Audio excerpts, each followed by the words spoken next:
منڈی بہاؤالدین کے علاقہ ملکوال میں 3 ڈاکوؤں نے 2 میڈیکل سٹورز کو لوٹ لیا، تاجر عدم تحفظ کا شکار۔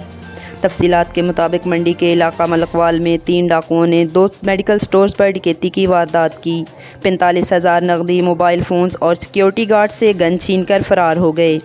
3 ڈاکو پہلے THQ ہسپتال کے سامنے گارڈین فارمیسی گئے اور گن پوائنٹ پر دکان سے 10,000 نقدی، موبائل فونز اور میڈیکل سٹور کے گن مین سے گن چھین کر فرار ہو گئے۔ اس وقوع سے آدھا گھنٹہ بعد ہی رکن روڈ پر واقع احسن میڈیکل سٹور پر ڈکیتی کی واردات ہوئی، جس میں ڈاکو 35,000 روپے نقدی لوٹ کر فرار ہو گئے۔ شمس چودھری، PNN نیوز، منڈی بہاؤ۔